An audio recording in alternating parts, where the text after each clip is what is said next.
The Lakers hosting the Wizards. No Luka in the lineup. Remember, he had that technical foul threshold that he hit, but plenty of LeBron James. We're going to pick this one up, Iman and Danny, early in the first quarter. After the Lakers steal, that is a 41-year-old getting out sprinting. Transition. Nice pass there, by the way, from Austin Reeves. 2 hands for safety. A little lob. Great recovery there by LeBron James. All right, later in the first, more of that Reeves-LeBron connection. Hey! Against that Wizard zone, that was so spectacular. How do you let 2-3 get Potent. zone? After a timeout. Now to the second, LeBron. Jackson Hayes. Outlet to Jackson Hayes. And then moments later in the second, LeBron says, I can still do that. LeBron led the Lakers with a game-high 14 points in the first half here. Jumping ahead, the Lakers ahead comfortably. LeBron gets the defensive rebound and then brings it all the way up the other way. Step up. Stray ball. Hits the three. He recorded his 1,228th career game. He ties Kareem Abdul-Jabbar for the most by any player in NBA history. Now, the Lakers, they've won 12 of their last 13 games. And after the game, LeBron, he spoke about the team's chemistry. We're in a good place right now. The chemistry is high. Everyone loves being around each other. We love playing for one another. We love being on the floor with one another. It's a good, tight-knit group, and we got to carry that for the rest of the regular season. Then I said, like, the postseason is the own season. All right, so after LeBron ties Kareem for the most career wins there, he's got to turn right around and do it again tonight. We're joined now by our senior writer, Dave McMenamin. Dave, we heard from LeBron there, but it feels like this team is finally clicking on all cylinders. Inside the locker room, what do they say? I mean, winning cures all, but the way they're winning is playing for one another.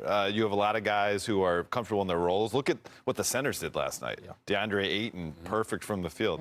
Jackson Hayes, perfect from the field. They're both getting blocked shots. They're both setting screens to get guys like Luke Kennard open for three. The Lakers were a poor defensive team the first half of the season and a poor three-point shooting team the first half of the season. Both those things have improved majorly.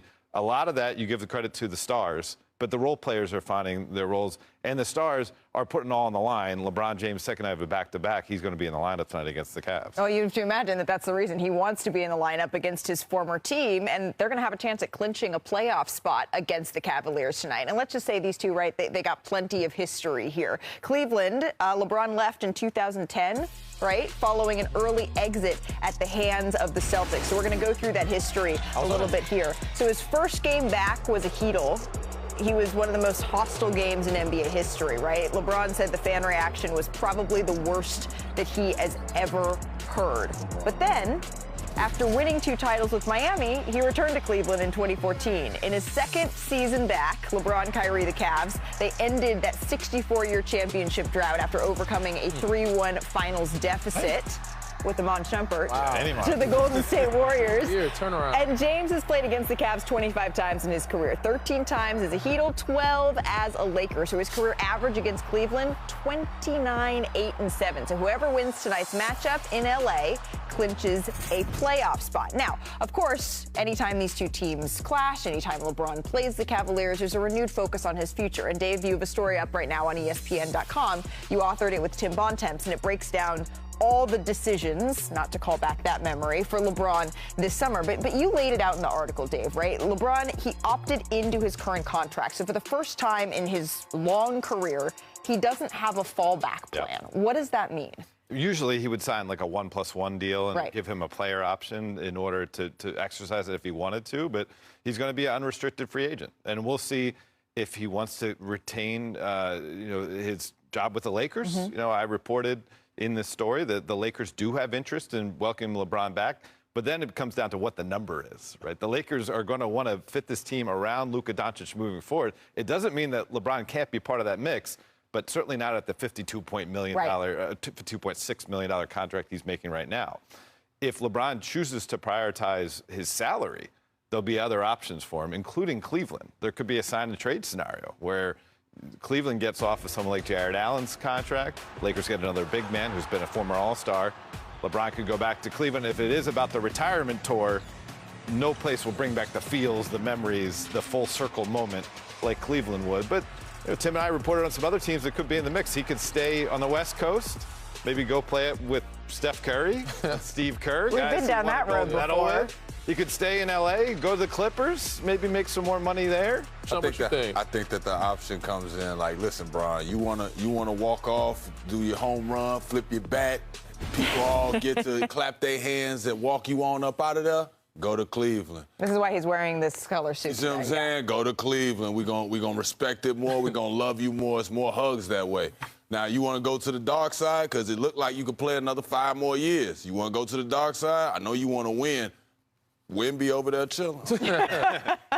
Okay, San Antonio. We have Denver mentioned as a potential in the story as well. I think he'd prefer to stay in L.A., but I don't see him taking that much of a cut. Like, he's not prioritizing his contract as the main thing, but he's not going to take that much less of a deal to stay home. And he shouldn't, because of what he's done for the organization, what he's done for the game of basketball. And the teams that are able to afford him, Cleveland, is where he should end up, and brings Bronny with him and have his farewell. You know, tip his hat. Bring Bronny with him, though. Yeah, bring Bronny with him. Yeah. It's like Giannis, man. Giannis bring his brother, bring his son, man. It certainly seems like he's going to play another season based on all the vibes right now. But he needs to make that decision earlier rather than later if he wants to make more than a smaller salary, because teams are going to use up that cap space in other players. Right. It is an option, but I highly doubt that anybody in the world is thinking that he's going to leave without a farewell tour. I don't know. Farewell tours don't necessarily always coincide with winning. It's a big undertaking. So usually when you see these huge farewell tours, it's not on a team that's competing at the highest level. And so those two things would be hard to balance. But as you mentioned, Dave, whatever LeBron decides to do, he does have to let teams know at some point, not just so you and we can take a vacation this summer, but also because the teams are going to have to allocate that type of salary. And in case you needed a reminder, LeBron James, he's already the all-time leader in games, minutes played, points scored, made field goals.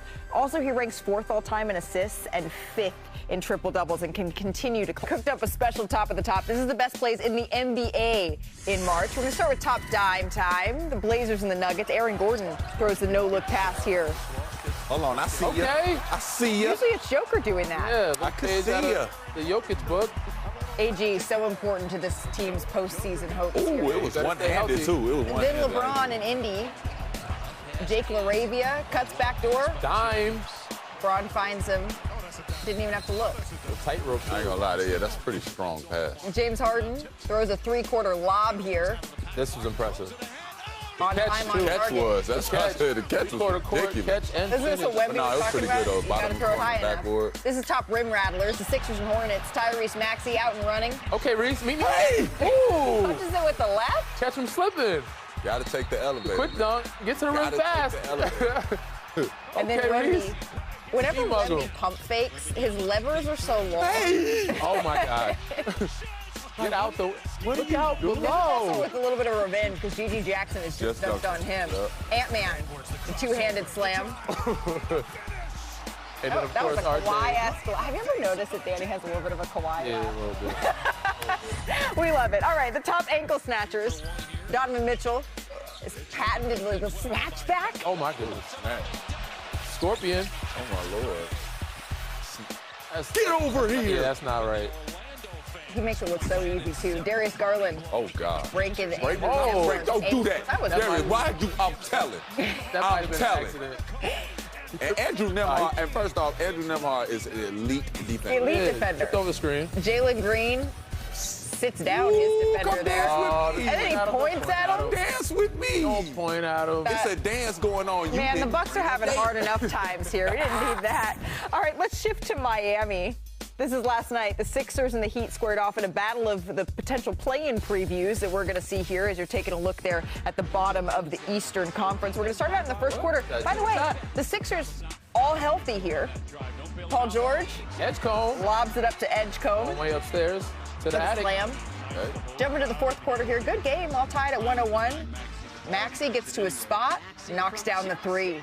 Everywhere's his spot. Look good. Basically, after this, it was here comes the Miami Heat. Yep, that meltdown at the end. Damn, going upstairs. Powerful putback there. And then a couple plays later here, Tyler Hero catches it, knocks down the three. So Miami takes the lead here off of this, and it was just the Heat was turning up now. Next Heat possession, I need a hero. Feeling it in this Dirty one. ball. Let him know. The Heat closing it out. Tyler Hero once again driving to the paint here. I need a floater. Floats it in. The Heat went on a 14-0 run, guys, to close out this game. And here's what Tyler Hero had to say about the Heat's play-in status. I don't want to say we're play-in champs, but we're trying to work our way out the play-in. And, at this time of the year, anything can happen. We want to play our best basketball. This is one step in the right direction. Just got to keep going. This is an important stretch for us here. Got another one at home, and then we go on the road, so we got to take care of business. When you think about it, they kind of are the play-in champs. They've gone from the play-in all the way to the NBA championship game. All right, let's go coast to coast, get you caught up on the action from around the NBA. We're going to start with the Cavaliers. Evan Mobley, Donovan Mitchell, they each had 34 to hold off the Jazz. Cleveland, they've won 7 of their last 10. They're now 1 game behind the Knicks for third. Iman, what's impressed you most about your former squad?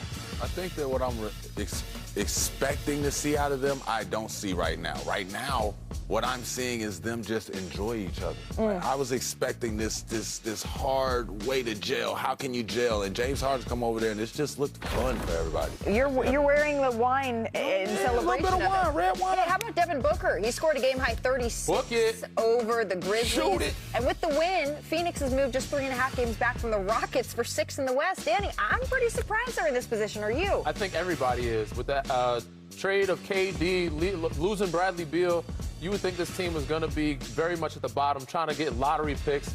But Jordan Ott has these guys playing at a high level.